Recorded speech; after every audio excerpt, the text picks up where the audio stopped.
And that is where we start tonight. Thanks for joining us. I'm Brooke Ludington. And I'm Molly Pat. Crews are working to figure out what caused the fire at White Lake Center today. So let's take a look here. This is video in South Topeka at the mall as crews started to show up at the massive fire today. So around 6:45 this morning, firefighters responded and then didn't wrap up until tonight.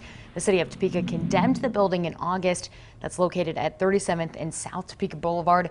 White Lake Center sits on about 21 acres of land. And KSNT News reporter Dan Garrett has been there all day. And Dan, you just talked to city leaders. So what are they saying tonight? Yeah, Brooke, Molly, Topeka Councilman Mike Padilla says he receives calls all the time from people complaining about the mall. They call it an eyesore. Firefighters spent the morning trying to put out the flames at the former White Lakes Mall in South Topeka. The building has sat empty for years, which is why Councilman Mike Padilla was worried something like this would happen. In a way, for me, it was predictable.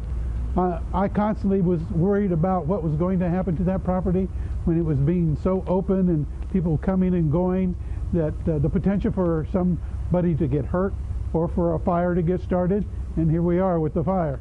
The mall was not always in this shape. It was built in the early 1960s and would draw people from out of state. Emily Cohen founded AbandonedKS.com, a website that keeps track of abandoned buildings and their history. She grew up in Topeka, and so she was upset to hear the news of the building. That this should be a wake-up call for, the property owners that are sitting on these buildings and not doing anything with them. Investigators don't yet know the cause of the fire that caused around $100,000 in damage. It's been known that homeless camps have set up inside the abandoned building, but so far it's not known if anyone was inside when the fire started. Padilla says the city has condemned the building, but since it's privately owned, there's not a lot they can do. I would like to see some movement happen. I know, and it's going to have to be a public-private partnership. The city can't do it on its own. And I think there are interested businessmen in this community who see also the frustration that site brings to this city.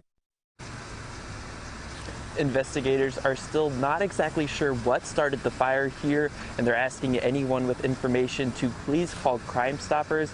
Now that number should be on your screen now.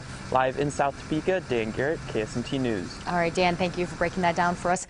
And while the mall is empty, there is a business that's attached to it. You can see that building right here. It's called Mainline Printing and Holographics. And they told us that there was some minor flooding, but it was supposed to be getting fixed earlier tonight. Now, the chief operating officer says he is grateful that the fire didn't cause more damage, though. Topeka Fire Department was on the ball right away. They had seemingly every truck in their power over here containing the blaze, which, through their hard work, really never made it within 200 feet of our facility. So we're very grateful for their efforts today. So like Dan said, investigators will keep looking into what caused the fire. We do know that homeless traffic is not being ruled out as a cause.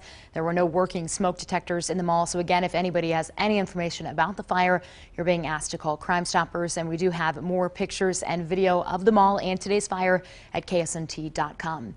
And Matt, definitely not an ideal day to be out there fighting a fire. The icy morning made it not only more difficult and cold, but also posed some more potential hazards. Yeah, they were saying at times, obviously, some of the icing was taking place even on,